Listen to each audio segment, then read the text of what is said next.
I can't be alone, can I? I woke up a week ago in an empty hospital. At first, I thought the power had gone out. The lights flickered weakly, the machines next to my bed barely clinging to life. The air was thick, stale, and the sheets beneath me were stiff with dust. I remember sitting up, my body aching, my throat raw with thirst. I pressed the call button. Nothing happened. I called out, expecting hurried footsteps, the reassuring presence of a nurse. No one came. I forced myself out of bed, my legs trembling beneath me, muscles weak from disuse. The IV in my arm pulled taut, then ripped free as I stumbled forward. The pain barely registered. The hallway outside my room was worse, wheelchairs abandoned, carts overturned, a gurney sitting in the middle of the hall with its sheets half dragged to the floor. The silence was unbearable. No beeping monitors, no distant voices, no ringing phones, just the soft buzz of flickering emergency lights and the sound of my own breathing.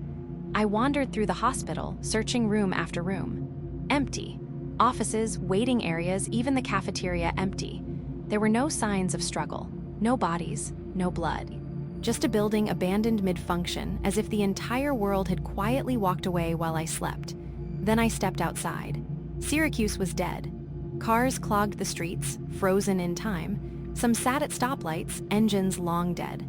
Others had crashed into lampposts, storefronts, each other. Many had their doors flung open, as if their drivers had abandoned them mid-evacuation. But there were no people.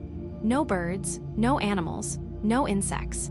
The air was still, heavy with the scent of damp earth and overgrown. Nature was reclaiming the city, grass splitting the pavement, vines curling around traffic lights, trees pushing through the sidewalks. Windows were shattered, buildings dark. At first, I screamed for help. My voice echoed through the streets, bouncing between empty buildings before fading into nothing. The silence swallowed everything. I find the strangest part to be that some buildings still have power. Not all of them, but enough. Storefronts glow with dim fluorescent light. Refrigerators hum in abandoned restaurants. A few homes flicker with the faint, sickly glow of TVs stuck on static. It makes no sense. The city is overgrown, lifeless, but something is keeping the lights on. And the internet still works. That was the first thing I checked when I found a powered laptop in a convenience store. I expected news, some explanation, some last record of what happened, but there was nothing. Websites still load, but there are no new updates, no new posts, no signs of life. I've sent out messages, pleas for help, no replies, and yet I know I am not alone. At night, I hear footsteps. Soft, deliberate, never close enough to see the source but always there, lingering just outside my vision. Sometimes I catch shadows moving in the distance, darting between buildings, watching. When I turn to look, they are gone. Sometimes I feel breathing against the back of my neck. Warm, slow, too close.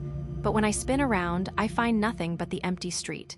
I tell myself it's my mind playing tricks on me. That loneliness is sinking its claws in, making me hear things, see things that aren't there, but the fear won't go away. Because if I'm not imagining it, that means something is out there. If anyone is left to read this post, please, I'm in Syracuse, New York. I don't want to be alone anymore.